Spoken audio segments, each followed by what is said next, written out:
ঈদে 41টি রুটে যাত্রী পরিবহনের জন্য প্রস্তুত 2 শতাধিক লঞ্চ। সতর্ক বিআইডব্লিউটিএ ও নৌ পুলিশ। অতিরিক্ত যাত্রী বোঝায় লঞ্চ ছাড়তে দেওয়া হবে না, হুঁশিয়ারি বিআইডব্লিউটিএর। দুবার ঢলের পানিতে বছরের একমাত্র ফসল হারিয়ে সুনামগঞ্জের হাওর এলাকার মানুষ এখন নিঃস্ব। ঘরে ঘরে নেই রমজান ও ঈদের কোনো আমেজ। 2 যুগেরও বেশি সময় পার হয়ে গেলেও সমাধান হয়নি রোহিঙ্গা শরণার্থীদের প্রত্যাবাসন সমস্যার। কূটনৈতিক তৎপরতা বাড়ানোর দাবি। রাজধানীর মুগদা মেডিকেল কলেজ হাসপাতালে প্রয়োজনীয় সেবা পান না রোগীরা। ডাক্তার, নার্স ও কর্মকর্তা কর্মচারীদের বিরুদ্ধে অসহযোগিতার অভিযোগ। এবং ব্রিটেনে একের পর এক সন্ত্রাসী হামলায় মুসলমানদের সম্পৃক্ততার অভিযোগে আতঙ্কে পুরো কমিউনিটি। নিরাপত্তাহীনতায় প্রবাসী বাংলাদেশিরা।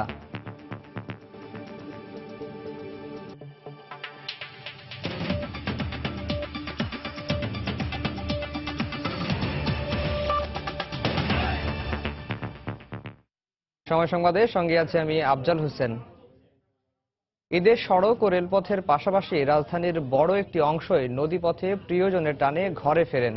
এর ব্যতিক্রম হবে না এবারও। তাই দক্ষিণাঞ্চলের 17টি জেলার মানুষকে 41টি নৌরুটের মাধ্যমে ঘরে পৌঁছে দিতে ইতোমধ্যেই প্রস্তুত করা হয়েছে 2 শতাধিক যাত্রীবাহী লঞ্চ। নিরাপদে স্বাচ্ছন্দ্যে যাত্রীরা যাতে টার্মিনাল থেকে লঞ্চে উঠতে পারেন সেজন্য প্রস্তুত বিআইডব্লিউটিএ এবং নৌ পুলিশও।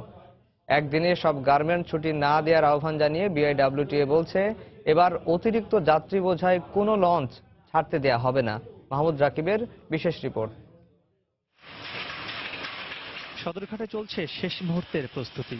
ঈদে যাত্রীদের নিরাপদে ঘরে পৌঁছে দিতে লঞ্চ মালিকরা যে যার মতো সাধ্যমতো চেষ্টা করছেন। মালিকরা বলছেন, যাত্রীদের চাপ সামলাতে 22 জুন থেকেই বেশিরভাগ রুটে প্রতিটি লঞ্চ দিয়ে ডাবল ট্রিপের পাশাপাশি স্পেশাল সার্ভিস চালু করবেন তারা। এছাড়া ঈদ পরিকল্পনায় প্রাকৃতিক দুর্যোগের কথাও বিশেষভাবে গুরুত্ব দেওয়া হচ্ছে। অবশ্যই পূর্বাভাস জেনেই আমরা লঞ্চ পরিচালনা করব। যদি সিগন্যাল উঠে আমরা লঞ্চ চালাবো না। যেসব জাহাজের ত্রুটি আছে ত্রুটি মুক্ত করতেছে। আমরা ঈদে ডাবল ট্রিপ দিচ্ছি। দ্বিগুণ লঞ্চ দেওয়ার ফলে দেখা যাবে যে যাত্রীর চাপটা অনেকটা কমে যাবে। অতিরিক্ত যাত্রী বহন করবো না এবং কোনোভাবেই ঝুঁকির মুখে আমরা লঞ্চ পরিচালনা করব না। বিআইডব্লিউটিএ জানিয়েছে, এবারের ঈদে ঢাকা থেকে নদীপথে প্রায় 40 লাখ যাত্রীকে নির্বিঘ্নে ঘরে পৌঁছে দিতে 205টি লঞ্চ প্রস্তুত রয়েছে। যাত্রীরা যাতে ভোগান্তি ছাড়া লঞ্চে উঠতে ও নামতে পারেন সেজন্য সদরঘাট পন্টুনে ঈদের আগে ও পরের 5 দিন হকার বসা ও ভ্যান চলাচল নিষিদ্ধ করা হয়েছে। ঈদের আগে 5 দিন আগে থেকে মালামাল পরিবহন নিষিদ্ধ করে দেওয়া হয়েছে। যে লালকুঠি ঘাটে চাঁদপুরের লঞ্চগুলোকে তো আগেই সরিয়ে দেওয়া হয়েছে, আর পটুয়াখালী আর গলাচিপার লঞ্চকে ওয়াইজ ঘাটে আমরা রিপ্লেস করে দিচ্ছি। আর নতুন টার্মিনালে বরিশাল লঞ্চগুলো থাকবে, অন্যান্য লঞ্চগুলো আমাদের পুরানো টার্মিনালে থাকবে। এই 4টি ভাগে লঞ্চকে ডিসেন্ট্রালাইজ করে দেওয়া হয়েছে। দক্ষিণবঙ্গের 17টি জেলায় 41টা নৌপথে 205টি লঞ্চ চলাচল করবে। বিশেষ সার্ভিস আমাদের ঢাকা নদীবন্দর থেকে 21 তারিখ থেকে এবং জুলাই মাসের 7 তারিখ পর্যন্ত থাকবে।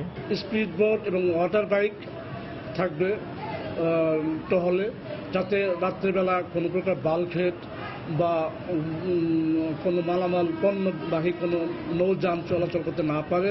এদিকে বিআইডব্লিউটিএর চেয়ারম্যানের দাবি, একদিনে সব গার্মেন্টস ছুটি দেওয়ার কারণেই লঞ্চে অতিরিক্ত যাত্রী বহনে বাধ্য হন মালিকরা। তাই ভোগান্তি ও ঝুঁকি কমাতে আলাদা আলাদা দিনে বিজিএমইএ ও বিকেএমইএ কে গার্মেন্টস ছুটি দেওয়ার পরামর্শ দিয়েছেন তিনি।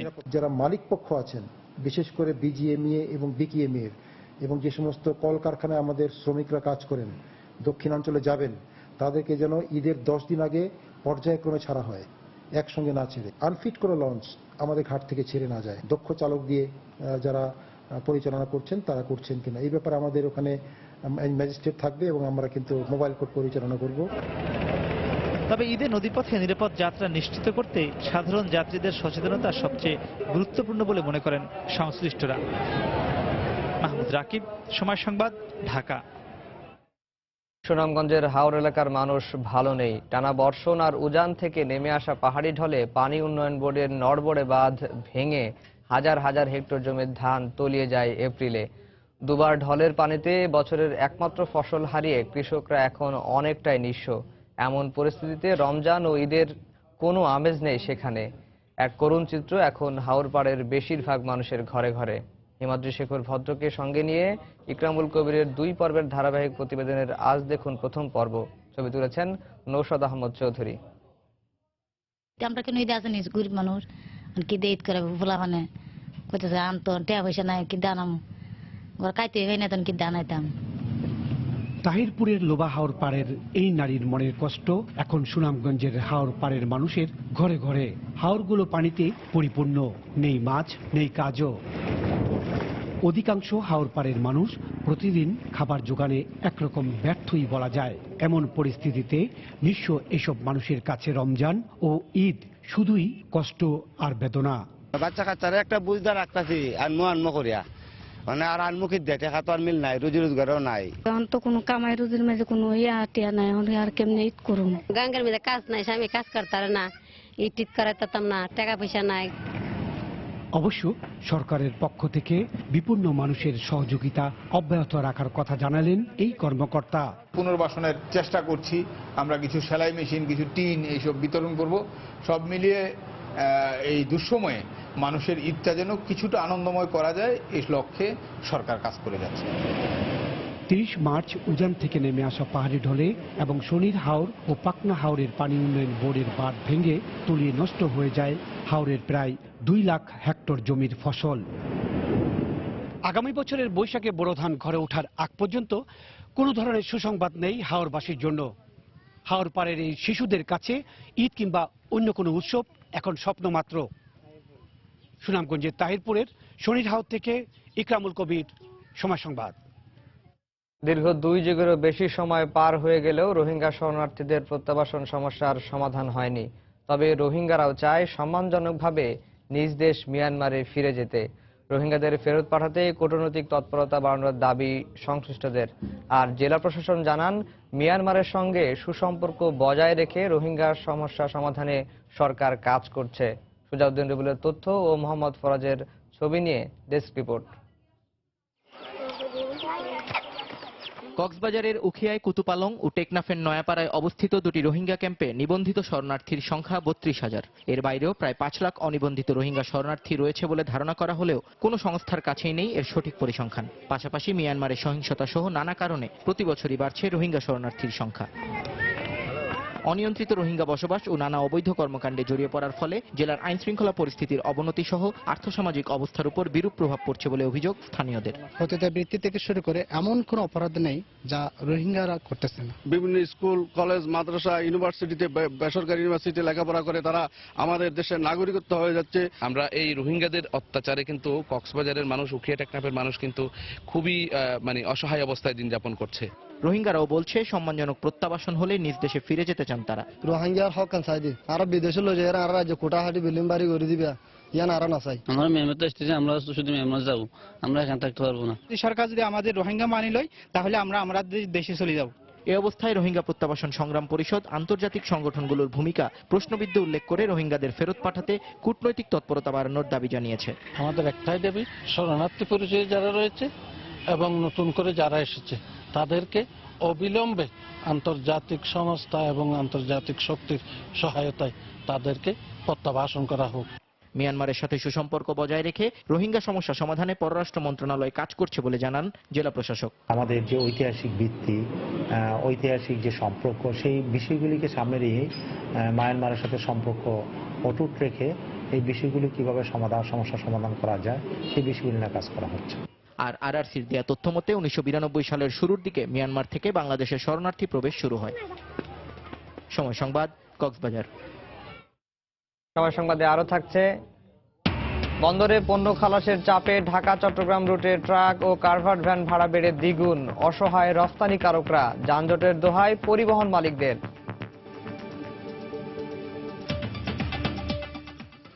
আধুনিক যন্ত্রপাতি ও সব ধরনের সুযোগ সুবিধা থাকা সত্ত্বেও রাজধানীর মুগদা মেডিকেল কলেজ হাসপাতালে রোগীরা প্রয়োজনীয় সেবা পাচ্ছেন না।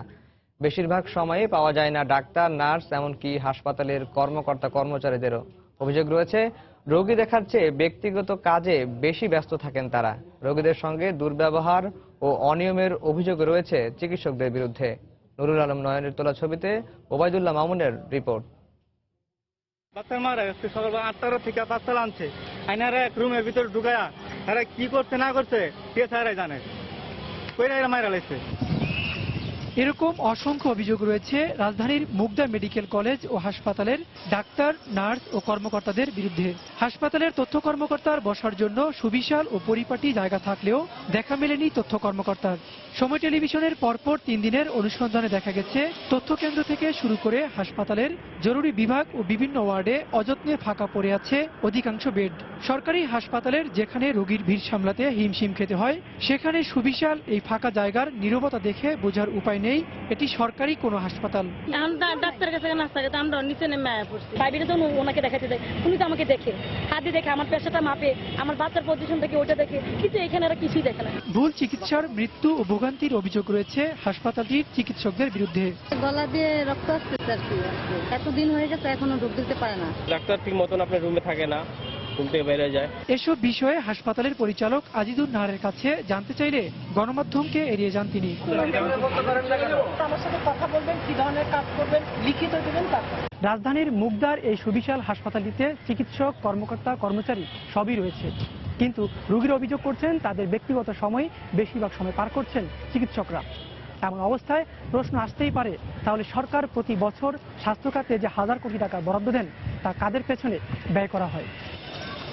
50 জন শিক্ষার্থী নিয়ে গেল বছর হাসপাতালটিতে শুরু হয়েছে মেডিকেল কলেজ কার্যক্রম। কর্তৃপক্ষ বলছেন, তৃতীয় বর্ষের আগে শিক্ষার্থীদের যেহেতু ব্যবহারিক ক্লাস নেই, তাই হাসপাতালের রোগীর সংখ্যা বা ভর্তি নিয়ে আপাতত কোনো মাথা ব্যথা নেই তাদের। ওবায়দুল্লাহ মামুন, সময় সংবাদ, ঢাকা।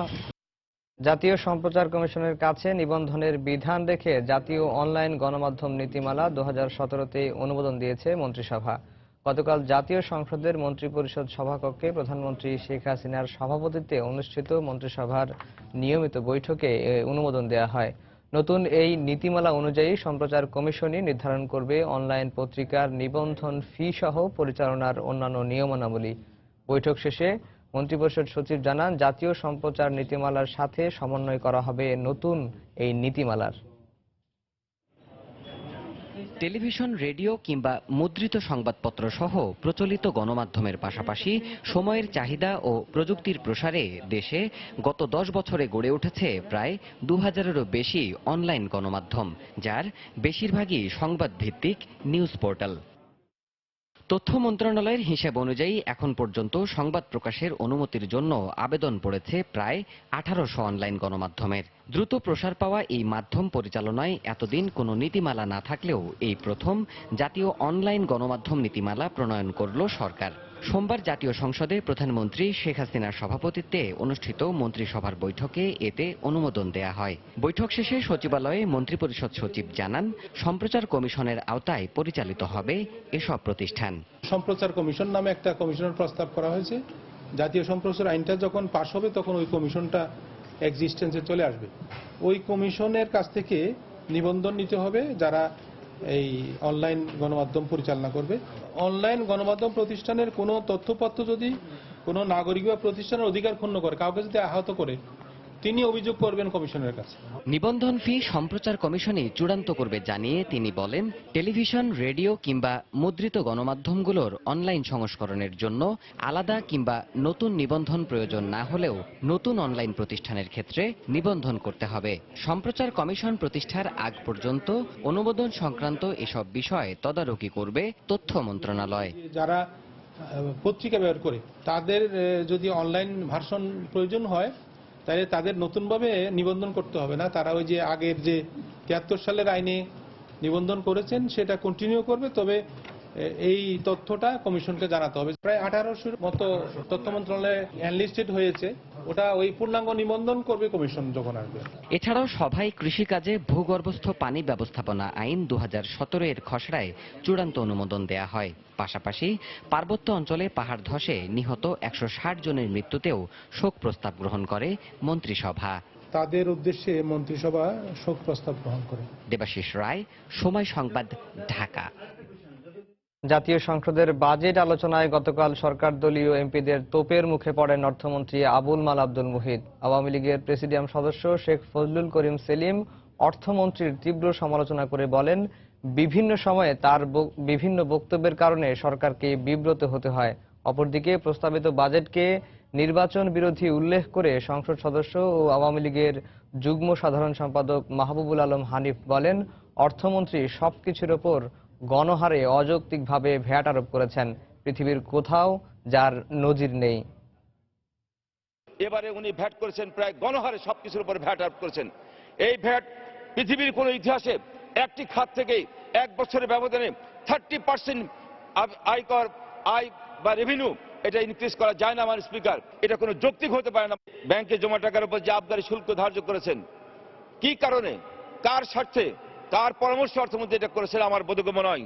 আপনার কিছু কথাবার্তা আমাদের সরকারের অনেক বিব্রতকর অবস্থা পড়তে হয়। যেখানে মাননীয় প্রধানমন্ত্রী বাসছে বাজেটে যদি কোনো অসঙ্গতি কিছু থাকে তাহলে আমি সেটা বিবেচনা করব, আমি দেখব। আর সেখানে যে আপনি সিলেটে যে কি বললেন, 1 লক্ষ টাকা যার আছে সে ধনী এবং সম্পদশালী। আপনি ভুলে গেছেন হরটাউন কেরিঙ্গাইসে আপনি কি বলেছিলেন? আপনি হরটাউন কেরিঙ্গাইসে বলেছিলেন 4000 কোটি টাকা কোনো টাকা না, 4000 কোটি টাকা কোনো টাকা না, 1 লাখ হয়ে গেল টাকা। সংসদে এই 350 জন সদস্য ঠিক করবে সংসদের জনগণের কল্যাণে কোনটা থাকবে কোনটা থাকবে না, এটা আপনি সিদ্ধান্ত নেবেন না। প্রাকৃতিক দুর্যোগে চালের স্বাভাবিক সরবরাহে বিঘ্ন ঘটার বিষয়টি বিবেচনায় নিয়ে বাণিজ্যিক ব্যাংকগুলোকে চাল আমদানিতে বিনা জামানতে ঋণপত্র খোলার সুযোগ দেওয়ার নির্দেশ দিয়ে পরিপত্র জারি করেছে কেন্দ্রীয় ব্যাংক। এদিকে ঊর্ধ্বমুখী চালের দাম নিয়ন্ত্রণে আনতে চালের আমদানি শুল্ক প্রত্যাহারের আভাস দিয়েছেন পরিকল্পনা মন্ত্রী আ.হ.ম মুস্তফা কামাল। গতকাল আগারগাঁওয়ে এনইসি সম্মেলন কক্ষে সংবাদ সম্মেলনে তিনি এমন ইঙ্গিত দেন। চলতি মৌসুমে সুনামগঞ্জের হাওড়া অঞ্চলে আকস্মিক বন্যায় সরকারি হিসেবে 6 লাখ টন ধান নষ্ট হয়। সেই সাথে সরকারের খাদ্য বান্ধব কর্মসূচিতে সারা দেশে 10 টাকা কেজি চাল বিতরণে অতিরিক্ত 7.5 লাখ। এতে সরকারের চালের মজুদ কমে 2 লাখ টনের নিচে নেমে এসেছে। এদিকে বাজারে ধারাবাহিকভাবে চালের দাম বেড়ে বর্তমানে প্রতি কেজি মোটা চাল 50 টাকা এবং সরু চাল 60 টাকার কাছাকাছি দাঁড়িয়েছে। এসব বিবেচনায় নিয়ে সম্প্রতি সরকার চাল আমদানির সিদ্ধান্ত নেয়। সেই ধারাবাহিকতায় কেন্দ্রীয় ব্যাংক সোমবার চাল আমদানির ক্ষেত্রে বিনা জামানতে ঋণপত্র খোলার সুযোগ দিয়ে এক পরিপত্র জারি করে। হঠাৎ এমন সিদ্ধান্তের জন্য পরিপত্রে প্রাকৃতিক দুর্যোগের সরবরাহ ঘাটতিতে চালের বাজারের অস্থিতিশীলতার কথা বলা হয়েছে। এদিকে সোমবার এনইসি সম্মেলন কক্ষে এক সংবাদ সম্মেলনে পরিকল্পনা মন্ত্রী বলেন, চালের বাজারের বর্তমান পরিস্থিতি বিবেচনায় নিয়ে ইতিবাচক সিদ্ধান্ত নিচ্ছে সরকার। চালের উপর একটা ইম্পোর্ট আমরা ইম্পোজ করেছিলাম ইচ্ছাকৃতভাবে টু কন্টেইন দ্য ইম্পোর্ট, যাতে করে ইম্পোর্ট না করতে পারি। ইম্পোর্ট করলে আমাদের কৃষকরা যারা উৎপাদন করে তারা ক্ষতিগ্রস্ত হবে। তো আমি মনে করি যে এটাও সরকার বিবেচনা করতে পারেন যে এখন টেম্পোরারি পিরিয়ডের জন্য সেটা কোনো কিছু করা যায় কিনা। 2015 সালের শেষ দিকে চাল আমদানি নিরুৎসাহিত করতে আমদানি শুল্ক 10% থেকে বাড়িয়ে 25% এবং অতিরিক্ত 3% রেগুলেটরি শুল্ক আরোপ করা হয়। হরিপদ সাহা, সময় সংবাদ, ঢাকা। এক শ্রেণীর অসাধু ব্যবসায়ী কৃত্রিম সংকট সৃষ্টি করে দেশের চালের দাম বাড়িয়েছে বলে মন্তব্য করেছেন খাদ্যমন্ত্রী অ্যাডভোকেট কামরুল ইসলাম। গতকাল বাংলাদেশ খাদ্য পরিদর্শক সমিতি আয়োজিত ইফতার মাহফিলে বক্তব্য রাখেন তিনি। এ সময় খাদ্যমন্ত্রী আরও বলেন, ভিয়েতনাম থেকে চাল আমদানির সব প্রক্রিয়া সম্পন্ন হয়েছে। এক শ্রেণীর অসাধু ব্যবসায়ীরা, এক শ্রেণীর মিল মালিকরা আজকে সিন্ডিকেট করে আমি মনে করব যে আজকে চেষ্টা করছে এই কৃত্রিম সংকট সৃষ্টি করার চেষ্টা করছে, দাম বাড়িয়ে দিচ্ছে। আজকে দাম বাড়ার এই মুহূর্তে কিন্তু বাংলাদেশে এমন কোনো খাদ্য সংকট সৃষ্টি হয় নাই, কোনো সংকট সৃষ্টি হয় নাই। এই সংকটটা সম্পূর্ণ কৃত্রিম সংকট। আমাদের ধারণা বিশ্বাস আছে আগামী 20-22 দিনের মধ্যে আমাদের প্রথম যে চালান 2.5 লক্ষ মেট্রিক টন ভিয়েতনামের সাথে G2G আছে, যেটার প্রথম 2টা ভেসেল কমপক্ষে 50,000 মেট্রিক টনের 2টা ভেসেল আমরা আশা করছি 20-22 তারিখের মধ্যে আমাদের চট্টগ্রাম বন্দরে পৌঁছবে। আমরা আশা করছি 20-22 দিনের মধ্যে 2.5 লক্ষ মেট্রিক টনের মধ্যে কিছু এসে পড়বে এবং ক্রমান্বয়ে আমাদের আসতে থাকবে তারপর, এবং 2 মাসের মধ্যে আমাদের সম্পূর্ণ 2.5 লক্ষ মেট্রিক টন চাল আমরা ভিয়েতনামের থেকে চট্টগ্রাম বন্দরে চলে আসবে। সময় সংবাদে আরো থাকছে, রাজশাহীতে জমজমাট আমের বাজার, রমজানে বেড়েছে ফরমালিন মুক্ত আমের চাহিদা, প্রায় 500 কোটি টাকা ব্যবসার আশাবাদ ব্যবসায়ীদের। পাহাড় ধসে হতাহতের ঘটনায় রাষ্ট্রীয় শোক ঘোষণার পাশাপাশি ওই অঞ্চলকে দুর্গত এলাকা ঘোষণার দাবি জানিয়েছেন বিএনপি মহাসচিব মির্জা ফখরুল ইসলাম আলমগীর। গতকাল সন্ধ্যায় রাজধানীর একটি রেস্তোরাঁয় জাসাস আয়োজিত ইফতার মাহফিলে এ দাবি জানান তিনি। চট্টগ্রামের আমাদের ভাইয়েরা খুব কষ্টে আছে, তাদের ঘর বাড়ি ভেঙে পড়ছে, আত্মীয় স্বজনরা ভূমিধসে মারা গেছেন। আপনারা জানেন যে প্রায় 170-এর মতো মানুষ মারা গেছে এবং তারপরেও দুঃখজনকভাবে সরকার কোনো রাষ্ট্রীয় শোক ঘোষণা করেনি এবং এখনো এই অঞ্চলটিকে উপদ্রুত অঞ্চল বলে ঘোষণা করে। আমরা দাবি জানাচ্ছি অবিলম্বে পার্বত্য চট্টগ্রাম এলাকাকে এবং চট্টগ্রামের যে সমস্ত অঞ্চলে ভূমিধস হচ্ছে সেগুলোকে দুর্গত এলাকা ঘোষণা করা হোক এবং রাষ্ট্রীয় শোক ঘোষণা করা হোক। রাঙামাটিতে পাহাড় ধসের ঘটনায় নিখোঁজ 3 জন সহ মৃতের সংখ্যা 118 জনে দাঁড়িয়েছে বলে জানিয়েছেন জেলা প্রশাসক মোহাম্মদ মানজারুল মান্নান। গতকাল জেলা প্রশাসনের সম্মেলন কক্ষে সংবাদ সম্মেলনে তিনি এ তথ্য জানান। এ সময় তিনি বলেন, জেলা শহরের 19টি আশ্রয় কেন্দ্রে এ পর্যন্ত 643টি পরিবার আশ্রয় নিয়েছে। রাঙামাটিতে খাদ্য, জ্বালানি ও ত্রাণের সংকট নেই বলেও জানান জেলা প্রশাসক। পাহাড়ের ঝুঁকিপূর্ণ এলাকায় বসতি স্থাপন থেকে স্থানীয়দের বিরত থাকার জন্য অনুরোধ জানান তিনি। আমাদের অফিসিয়াল ডেট হলো আজকে। ব্রাহ্মণবাড়িয়া থেকে অপহৃত এক শিশুকে ঝালকাঠি থেকে উদ্ধার করেছে পুলিশ। গতকাল নলছিটির বটতলা এলাকা থেকে শিশুটিকে উদ্ধার করা হয়। এ ঘটনায় জড়িত সন্দেহে একজনকে আটক করা হয়েছে। পুলিশ জানায়, রোববার আশুগঞ্জ থেকে নিখোঁজ হয় 5.5 বছর বয়সী শিশু সাকিব। গতকাল দুপুরে ঝালকাঠিতে মোটরসাইকেলে করে শিশুটিকে নিয়ে যাওয়ার সময় চিৎকার করে সে। এ সময় স্থানীয়রা মোটরসাইকেল চালক হাসান এবং শিশুটিকে আটক করে। পরে থানায় খবর দিলে পুলিশ ঘটনাস্থল থেকে শিশুটিকে উদ্ধার করে। এছাড়া জড়িত সন্দেহে হাসানকে আটক করা হয়েছে। শিশুটিকে অভিভাবকের কাছে পৌঁছে দিতে ব্যবস্থা নেওয়া হয়েছে বলে জানিয়েছে পুলিশ।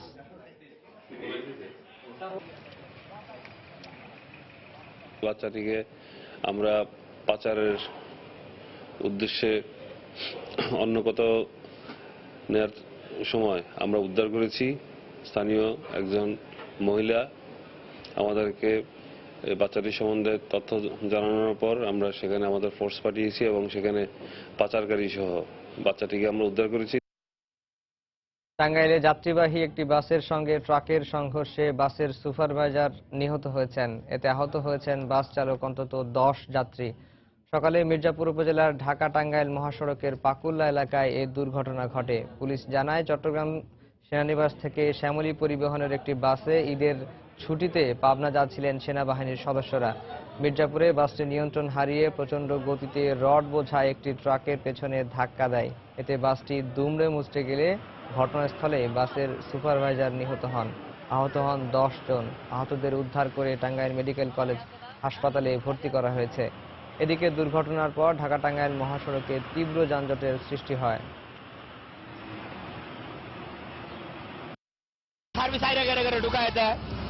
পাতাল করে থেকে যায় আমাকে তো লোড গাড়ি আমরা তার আইরে গাড়ি ঢুকাই না, আমরা এইভাবে বসেই থাকি। পিছনে জাম না, এইদিকে চান্দরার ওই যে মোড়ের কারণে এই জামটা এখানে পাইছে, আর মির্জাপুর রেলগেটের জাম। শ্যামলী পরিবহনে ভর্তি যাচ্ছিল হচ্ছে সেনাবাহিনীর রিক্রুট কিছু সদস্য, তো ওই গাড়িটা আপনার ট্রাকের পিছনে যে লাগিয়ে দিলে তো ঘটনাস্থলে আপনার বাসের সুপারভাইজার উনি নিহত হন।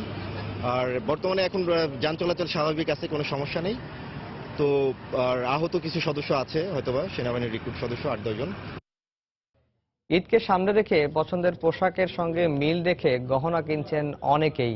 নারীদের ঈদ কেনাকাটার তালিকায় রয়েছে বাহারি নানা গহনা। তবে স্বর্ণের চেয়ে মেটাল ইমিটেশনের গহনার দিকেই ঝুঁকছেন তারা। রাজধানীর বিভিন্ন গহনার দোকান ঘুরে বিস্তারিত জানাচ্ছেন তাহিয়া রুবায়াত অপলা। বাঙালি নারীর সাজে পূর্ণতা পায় গহনায়। তাই নিজেকে সাজাতে যারা পছন্দ করেন তাদের ঈদ কেনাকাটার তালিকা থেকে বাদ যাচ্ছে না পছন্দের পোশাকের সাথে মিল রেখে বাহারি গহনা। গহনা ছাড়া তো আসলে ঈদ পরিপূর্ণ হয় না। এই ট্রেন্ড আসে যখন, ওই ট্রেন্ডের সাথে এখন যেমন ডায়মন্ড কাটের জুয়েলারি বেশি চলছে, তখন সবাই যেরকম প্রেফার করছে, আমিও প্রেফার করছি। প্রত্যেকটা ড্রেসের সাথে ম্যাচিং করে, ছোট হোক বড় হোক যেটাই হোক, অফকোর্স একটা কিছু থাকতে হয়, আর সেটা ম্যাচ করে সবসময় প্রেফার করি, সেটা ট্রেন্ডি হোক বা ট্রেডিশনাল হোক। ফুটপাত থেকে বড় শপিং মল, পছন্দের গহনা গহনা কিনতে রাজধানীর বিভিন্ন বিপণী বিতানে ভিড় করছেন সব বয়সী নারীরা। সোনার ডিজাইনের গোল্ড প্লেট ও হীরার ডিজাইনের ডায়মন্ড কাট সহ বিভিন্ন মেটালের রকমারি গহনা এবার ঈদে বেশি চলছে। তবে প্রতিকূল আবহাওয়ার কারণে বেচাকেনায় বিঘ্ন ঘটছে বলে অভিযোগ ফুটপাত ব্যবসায়ীদের। তো মাঝে মাঝে বৃষ্টির জন্য কিছু ক্রেতাদের সমস্যা হচ্ছে। পাথরের সীতাগুলো বেশি বেরোচ্ছে, আর আপনার কিছু অ্যান্টিক টাইপের যে সেটগুলো ছিল এগুলো কিনতেছে। ধাপটা চলে, টিকলি চলে, টায়রা চলে, এগুলো চলে। এখন এই সিজনে এটা চলতেছে। উচ্চবিত্তদের ঈদ কেনাকাটার তালিকায় হীরা ও স্বর্ণের গহনা থাকলেও এবারে খুব একটা বেচাকেনা ভালো হচ্ছে না বলে জানালেন বিক্রেতারা। বেচা বিক্রি খুব খারাপ। এবারে ঈদের মধ্যে বেচা বিক্রি নাই বলতেই চলে, খালি শুধু আমরা আসি আর যাই। এইবার খুব খারাপ তুলনামূলকভাবে। আর তাছাড়া যে মাসটা চলছে, যেটা বাজেট মাসে ইউজুয়ালি সব বেচাকেনা খারাপ হয় সাধারণত দেখা যায়। ঈদের আগে এই বেচাকেনা আরো জমজমাট হবে বলে আশা প্রকাশ বিক্রেতাদের। তাহিয়া রুবাইয়া তপলা, সময় সংবাদ, ঢাকা। ঈদ যতই ঘনিয়ে আসছে চট্টগ্রামে ততই জমে উঠছে পাঞ্জাবির বেচাকেনা। বিশেষ করে ঈদের দিন নামাজ আদায় সহ প্রিয়জনকে উপহার দেওয়ার জন্য বিপণী বিতানের পাশাপাশি বুটিক হাউসগুলোতে ভিড় করছেন ক্রেতারা। তারা জানান দাম রয়েছে স্বাদ ও সাধ্যের মধ্যে। চট্টগ্রাম থেকে আশরাফুল আলমের ক্যামেরায় শফিকুল আলমের রিপোর্ট। বাঙালির সংস্কৃতির ধারক হিসেবে পরিচিত পাঞ্জাবি। ঈদ পার্বণ এলেই এই পোশাকের কদর বেড়ে যায় বহুগুণে। পাঞ্জাবি ছাড়া ঈদের কথা ভাবাই যায় না। ঈদের আনন্দকে আরো জাঁকজমক ও আকর্ষণীয় করে তুলতে অন্য সব পোশাক কেনা হোক বা না হোক, তরুণ কিংবা বয়স্কদের পছন্দের তালিকার শীর্ষে থাকে পাঞ্জাবি। ঈদ মানে বলতে গেলে পাঞ্জাবি, শার্ট প্যান্ট তো আছে, এগুলো সবসময় থাকে, কিন্তু পাঞ্জাবিটা সকালে নামাজ পড়তে যাওয়ার সময় যেটা থাকে। ঈদে তো মেনলি সব পাঞ্জাবি পরে, এটা পরলে ঈদ ভাবটা পাঞ্জাবি ছেলেকে পরলে পাঞ্জাবি ভাবটা আসে। তাই ঈদকে সামনে রেখে চট্টগ্রাম নগরীর বিপণী বিতান ও ফ্যাশন হাউসগুলোতে থরে থরে সাজানো হয়েছে বাহারের ডিজাইন আর বিভিন্ন রঙের সব পাঞ্জাবি।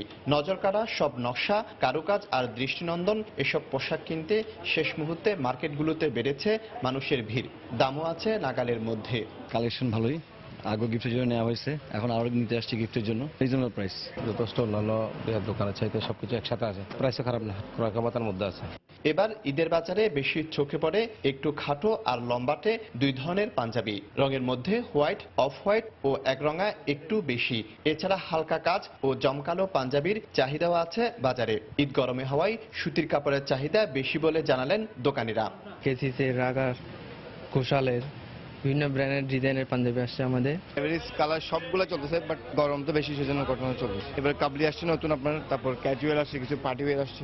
দামের ক্ষেত্রে সর্বনিম্ন 400 থেকে 1800 আর সর্বোচ্চ 2000 থেকে 8000 টাকা দামের পাঞ্জাবি আছে চট্টগ্রামের বিপণী বিতানগুলোতে। শফিকুল আলম, সময় সংবাদ, চট্টগ্রাম। ঈদের ছুটির আগে চট্টগ্রাম বন্দর দিয়ে রফতানি পণ্য জাহাজীকরণ এবং আমদানি পণ্য খালাসের চাপ বাড়ায় ঢাকা চট্টগ্রাম রুটে ট্রাক ও কারভার্ট ভ্যান ভাড়া বেড়েছে দ্বিগুণ। স্বাভাবিক সময়ে এ রুটে 12 থেকে 14,000 টাকা নেওয়া হলেও বর্তমানে দ্বিগুণ ভাড়া নেওয়া হচ্ছে। রফতানিকারকরা বলছেন জাহাজ মিস ও রফতানি আদেশ বাতিলের ঝুঁকি এড়াতে তারা অতিরিক্ত ভাড়া দিতে বাধ্য হচ্ছেন। পরিবহন মালিকদের দাবি, মহাসড়কে যানজট এবং চট্টগ্রাম বন্দর ও আইসিডিতে পণ্য খালাসে দীর্ঘ সময় লাগায় ভাড়া বাড়ানো হয়েছে। বিস্তারিত জানাচ্ছেন হাজেরা শিউলি। ঈদের ছুটিতে চট্টগ্রাম বন্দরে পণ্য ওঠানামা সহ অন্যান্য কার্যক্রম স্বাভাবিক থাকলেও কাস্টমস হাউস ও ব্যাংক বন্ধ থাকে। এছাড়া ট্রাক ও শ্রমিক সংকট সহ আমদানি রফতানির সাথে যুক্ত বিভিন্ন প্রতিষ্ঠানের কর্মকর্তা কর্মচারী ছুটিতে থাকায় যথাসময়ে রফতানি পণ্য শিপমেন্টের সমস্যায় পড়তে হয়। তাই ঝুঁকি এড়াতে ছুটির আগেই রফতানি পণ্য জাহাজীকরণ করতে চান পোশাক শিল্প মালিকরা। তবে বাড়তি চাপের অজুহাতে ট্রাক ও কাভার্ড ভ্যানের ভাড়া দ্বিগুণ করা যৌক্তিক নয় বলে মনে করেন শিল্প মালিকরা। একটা বাড়তি প্রেসার হয়, তারপরও এই প্রেসারের জন্য এই পরিমাণ যে ডাবল করে ফেলা ট্রাক ভাড়াটা, এটা কোনোভাবে যুক্তিসঙ্গত না। টাকা যতই হোক আমাদের মাল তো পাঠাতেই হবে, সেই সুযোগটাই তারা এনে। ট্রাক ও কাভার্ড ভ্যান মালিকদের দাবি, মধুমাস ও রফতানি পণ্যের অতিরিক্ত চাপের কারণে যানবাহনের সংকট তৈরি হয়েছে। সেই সাথে মহাসড়কে যানজট এবং বন্দর ও আইসিডিতে পণ্য খালাসে দেরি হওয়ায় ভাড়া বেড়েছে। স্বাভাবিকভাবে প্রতি মাসে রপ্তানি হয়, কিন্তু এই সময়টা এসে গেছে দ্বিগুণেরও বেশি বৃদ্ধি পেয়েছে। বন্দর কেন্দ্রিক কতগুলা সমস্যার সৃষ্টি হয়, যার জন্য নির্ধারিত সময়ে ট্রাক আনলোড করতে পারে না, আবার লোড করে ওখান থেকে ব্যাক করতে পারে না। এ কারণে আমাদের ট্রাকের ভাড়াও বেড়ে যায়, আবার ট্রাকের স্বল্পতা দেখা দেয়। রপ্তানিকারক ও ফ্রেট ফরওয়ার্ডাররা বলছেন আইসিডিগুলো সময় মতো রপ্তানি পণ্য কন্টেনারে বোঝায় ব্যর্থ হওয়ায় একদিকে শিপমেন্টের দেরি হচ্ছে, অন্যদিকে বেড়ে গেছে পণ্য পরিবহন খরচ। একে তো আমাদের কাছ থেকে অতিরিক্ত চার্জ দিচ্ছে অপডকগুলি, এরপরে আবার 3 দিন 4 দিন লেগে যায় একটা মাল আনলোড হতে, ফলে ট্রাকের ভাড়া যেমন বেড়ে গিয়েছে, আজকের বাজারে 30,000 টাকা ভাড়া, আবার আমরা শিপমেন্ট শিডিউল আমরা মেনটেন করতে পারছি না। আমরা একটা ফিক্সড কন্ট্রাক্টে কাজ করি, সারা বছর একই রেট, সেটা কিন্তু আমরা এখন পাচ্ছি না। তার অর্থাৎ ঈদের সময় আমাদের বেতন বোনাসের সাথে এটা একটা বাড়তি এক্সট্রা আমাদের একটা প্রেশার। প্রতিদিন গড়ে 2000 ট্রাক রপ্তানি পণ্য নিয়ে ঢাকা থেকে চট্টগ্রাম বন্দরের উদ্দেশ্যে ছেড়ে যায়। সংকট নিরসনে মহাসড়কে যানজট রোধে সমন্বিত উদ্যোগ এবং অবডকগুলোতে পর্যাপ্ত শ্রমিক নিয়োগের দাবি রপ্তানিকারকদের। হাজারে শিউলি, সময় সংবাদ, ঢাকা। অতিবর্ষণ ও উজান থেকে নেমে আসা পাহাড়ি ঢলে ধলাই নদীর পানি বেড়ে মৌলভীবাজারের কমলগঞ্জের বিস্তীর্ণ এলাকা প্লাবিত হয়েছে। এতে পানিবন্দী হয়ে পড়েছেন 20 গ্রামের মানুষ। উপজেলার আলেপুর, রানীবাজার ও গোপালনগর বাঁধের ভেঙে যাওয়া অংশ দিয়ে পানি প্রবেশ করে কমলগঞ্জের পৌরসভার উত্তর আলেপুর, কামারগাঁও, চণ্ডীপুর ও শ্রীনাথপুর সহ প্রায় 20টি গ্রাম প্লাবিত হয়েছে। এতে পানিবন্দী মানুষ তাদের ঘরবাড়ি ছেড়ে শহর প্রতিরক্ষা বাঁধের উপর আশ্রয় নিয়েছেন। তবে সকাল থেকে বৃষ্টি না হওয়ায় ধলাই নদীর পানি আর বাড়েনি বলে জানিয়েছেন পানি উন্নয়ন বোর্ড। আমরা কলতা বানিয়ে লইয়া গেছে গিয়া, আইয়া কোনো কাজ কাম করায় না, ডেইলি আমরা ঘর বাড়ি পানি উঠে ভাঙ্গা আবার। পানি উন্নয়ন বোর্ড আইয়া তারা দেখে আইয়া যার তারা আইয়া দেখের কোনো দায়িত্ব নেন না, কাজ করেন না। এই লিয়া 3-4 বার আমরা ঘরে পানি ঢুকছে, এখন কালকে রাত্রে থেকে পানি ঢুকছে। রাজশাহীতে জমে উঠেছে আমের বেচাকেনা। রমজানে ফরমালিন মুক্ত আমের চাহিদা ও সরবরাহ বেড়েছে। রাজশাহী চেম্বার অফ কমার্স বলছে, জেলায় আমকে ঘিরে এই মৌসুমে প্রায় 500 কোটি টাকার ব্যবসা হবে। সাইফুর রহমান রকের রিপোর্ট, ছবি তুলেছেন হাবিবুর রহমান পাপ্পু। বছর ঘুরে চিরচেনা রূপ নিয়ে ফিরেছে রাজশাহী। হাটে মাঠে, পাড়ার অলিগলিতে, পথে প্রান্তরে, বাগানে বাগানে শুধুই আম। কাঁচা পাকা আমে সড়ক ও মোহনাগুলো ছেয়ে গেছে। বড় বড় ঝুড়ি বোঝাই করে আম আসছে প্রতিটি বাগান থেকে। এখানকার বাতাসে এখন ভেসে বেড়াচ্ছে আমের মৌমৌ গন্ধ। মহানগরীর সাহেব বাজার, শালবাগান মোড়, শিরোইল বাস টার্মিনাল, বিন্দুর মোড়, বাঘা, চারঘাট সহ প্রতিটি উপজেলায় জমে উঠেছে আমের ব্যবসা। হাট বাজারে আটি, গোপালভোগ ও মোহনভোগ জাতের আম বিদায় নিতে শুরু করায় খিরসাপাত, ল্যাংড়া, লকনা, রানীপ্রসাদ আমের বেচাকেনা চলছে।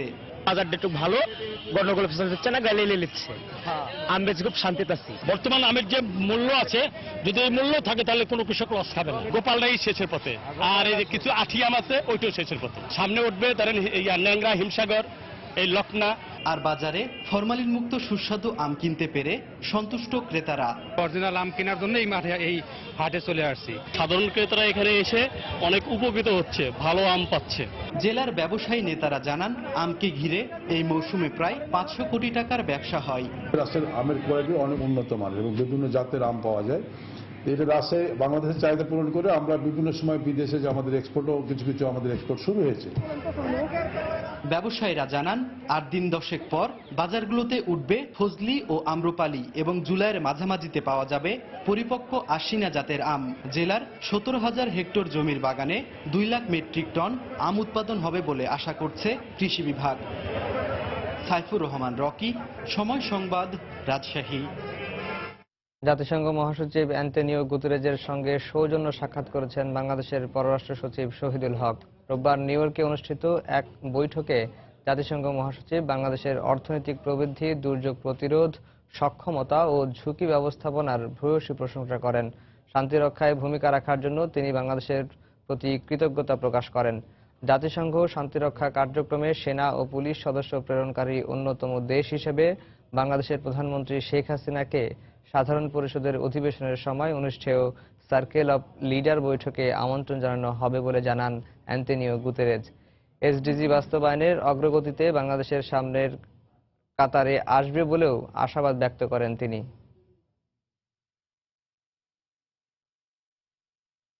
ব্রিটেনে একের পর এক সন্ত্রাসী হামলায় মুসলমানদের সম্পৃক্ততার অভিযোগে আতঙ্কে রয়েছেন পুরো কমিউনিটি। বিগত সময়ে এ ধরনের ঘটনার পরপরই বর্ণবাদী হামলার শিকার হতে হয়েছিল মুসলিম কমিউনিটির অনেককেই। এদিকে ফিন্সব্যারি মসজিদের পাশে হামলায় এক বাংলাদেশি নিহত হওয়ায় প্রবাসীদের আতঙ্কে যেন কাটছেই না। তানভীর হাসানের ক্যামেরায় বিস্তারিত দেখুন লন্ডন প্রতিনিধি শোয়েব কবিরের রিপোর্ট। তারাবির নামাজ শেষে বাড়ি ফেরা মুসল্লিদের উপর ভ্যান চালিয়ে হামলার ঘটনায় লন্ডনের মুসলিম পাড়ায় থমথমে অবস্থা বিরাজ করছে। এই ঘটনার তীব্র নিন্দা জানান প্রবাসী বাংলাদেশিরা। যখন আমরা রমজান মাসে রাত্রে বাদল করি, যখন একলা থাকি তখন আরো বেশি আতঙ্কের মধ্যে থাকি। সকলেই আতঙ্কিত, বাচ্চা কাচ্চা লইয়া আতঙ্কিত, স্কুলে কলেজে যাওয়া এই সেই। এতে আমরা কিভাবে যে রাস্তাঘাটে চলাফেরা করি। বহুজাতিক সংস্কৃতির দেশ ব্রিটেনে এই ধরনের হামলা প্রত্যাশিত নয় উল্লেখ করে সবাইকে সতর্ক থাকার পরামর্শ দিয়েছেন কমিউনিটি নেতারা। এটা অত্যন্ত নিন্দনীয় এবং আমাদের কমিউনিটিকে সবাই শান্তভাবে ঐক্যবদ্ধভাবে এই পরিস্থিতি মোকাবিলা করা দরকার। আমরা চাই এই ব্রিটেনে বহুজাতিক সমাজে আমরা সবাই মিলেমিশে বসবাস করতে চাই। যারা এই মুসল্লিদের হামলা করে নিজে মুসল্লি হত্যা করেছে তাদেরকে সরকার যাতে অ্যারেস্ট করে গ্রেফতার করে দৃশ্য শাস্তি প্রদান করে সেই দাবি জানাচ্ছে। হামলার পর থেকে মসজিদগুলোই নামাজের সময় বাড়তি নিরাপত্তা ব্যবস্থা জোরদার করার কথা জানায় লন্ডন মুসলিম সেন্টার। যে কোনো ধরনের হামলা ঠেকাতে মসজিদের সামনে বিশেষ বেষ্টনীও স্থাপন করা হয়েছে। মসজিদে যেন সবাই নির্ভয়ে নামাজ আদায় করতে পারেন এজন্য আমরা ভেতরে ও বাইরে নিরাপত্তা জোরদার করেছি। বিশেষ করে প্রবেশ মুখে ব্যারিকেড বসানো হয়েছে। এদিকে সোমবার দুপুরে জোহরের নামাজের পর বাংলাদেশি অধ্যুষিত ইসলাম মসজিদে ফায়ার অ্যালার্ম বেজে উঠলে পুলিশ এসে পুরো মসজিদ তল্লাশি করে। রমজান শুরুর সাথে সাথে লন্ডন ব্রিজে সন্ত্রাসী হামলার কারণে পুরো কমিউনিটি ছিল আতঙ্কের মধ্যে। আর এবার স্বয়ং ফিন্সবারি মসজিদে হামলার পর এই আতঙ্ক বেড়ে গেছে অনেক গুণ। আর তাই বিশেষ নিরাপত্তা ব্যবস্থা নেওয়া হয়েছে টাওয়ার হ্যামলেট সহ বাংলাদেশি অধ্যুষিত এলাকার মসজিদগুলোতে। কাউন্সিলের সাথে পুলিশ এবং মসজিদ কর্তৃপক্ষ বসেছেন জরুরি বৈঠকে। সিদ্ধান্ত নেওয়া হচ্ছে নিরাপত্তা বাড়াতে এবং পাশাপাশি ঐক্যবদ্ধ থাকার পরামর্শ দিচ্ছেন সবাইকে। শোয়েব কবির, সময় সংবাদ, লন্ডন। ইউরোপীয় ইউনিয়ন থেকে ব্রিটেনের বেরিয়ে যাওয়ার বিষয়ে ইতিবাচক ও গঠনমূলক পরিবেশে আলোচনা শুরু হয়েছে জানিয়েছেন ব্রেক্সিট মন্ত্রী ডেভিড ডেভিস। সোমবার ব্রাসেলসের ইউ দপ্তরে ঐতিহাসিক ব্রেক্সিট চুক্তি নিয়ে আনুষ্ঠানিক আলোচনা শুরু হয়। যুক্তরাজ্যের পক্ষ থেকে ডেভিড ডেভিস এবং ইউর পক্ষ থেকে জোট কমিশনার মিশেল বার্নিয়ে আলোচনায় অংশ নিচ্ছেন। ব্রিটেন ও ইউর মধ্যে নিবিড় অংশীদারিত্ব গড়ে তোলা এবং দুই পক্ষের স্বার্থ রক্ষা করে এমন চুক্তি করাই আলোচনার মূল উদ্দেশ্য বলে জানান বার্নিয়ে। 2019 সালের মার্চের শেষ নাগাদ ইউ জোট থেকে পুরোপুরি আলাদা হতে যাচ্ছে ব্রিটেন। তার আগেই দুপক্ষকে প্রয়োজনীয় শর্তাবলীর মীমাংসা করতে হবে। ব্রেক্সিটের পর দুই পক্ষের বাণিজ্যিক সম্পর্ক কেমন হবে, ব্রিটেনে বসবাসরত ইউ নাগরিক এবং ইউতে বসবাসরত ব্রিটিশ নাগরিকদের ভবিষ্যৎ কি হতে যাচ্ছে, এছাড়া নর্দার্ন আয়ারল্যান্ড এবং আইরিশ সীমান্ত খোলা রাখা হবে কিনা সেটাও আলোচনায় থাকবে।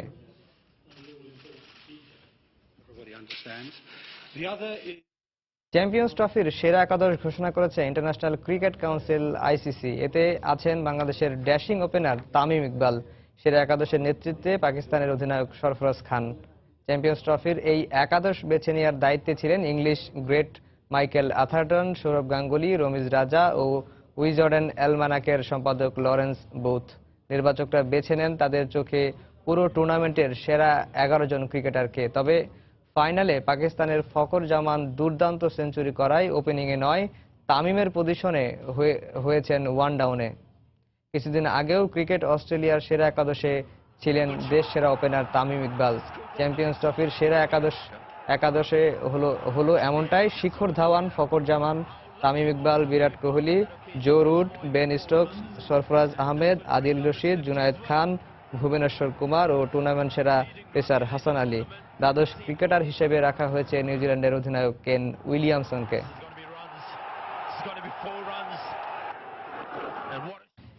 ফিফা কনফেডারেশন কাপ ফুটবলের খবর। রাশিয়া অনুষ্ঠিত কনফেডারেশন কাপে শুভ সূচনা করেছে বর্তমান চ্যাম্পিয়ন জার্মানি। গ্রুপ বিতে নিজেদের প্রথম ম্যাচে হাড্ডাহাড্ডি লড়াইয়ের পর অস্ট্রেলিয়াকে 3-2 গোলে হারিয়েছেন তারা। ম্যাচের 5 মিনিটে লিড নেয় জার্মানি। ব্রান্ডেটের অ্যাসিস্টে মিডফিল্ডার স্টিনডেল গোল করলে 1-0 এগিয়ে যায় জোয়াকিম লোর শিষ্যরা। এরপর প্রথমার্ধে অবশ্য অস্ট্রেলিয়ানদের সীমানায় মুহুর্মুহু আক্রমণ চালিয়েছেন সাদা কালো বাহিনী, কিন্তু ম্যাচে বিপরীতে 41 মিনিটে টম রোগিচের গোলে সমতা আনে অস্ট্রেলিয়ানরা। এর মিনিট 3 পরই পেনাল্টি থেকে গোল করেন জার্মানদের, লিড 2-1 পরিণত করেন ড্রাক্সাইলার। দ্বিতীয়ার্ধে ম্যাচের 48 মিনিটে গেরেথ জাকে জার্মানদের হয়ে গোল করলে ব্যবধান দাঁড়ায় 3-1। 56 মিনিটে অস্ট্রেলিয়ার হয়ে ম্যাচের ব্যবধান 3-2 নামিয়ে আনেন টমি জুরিস।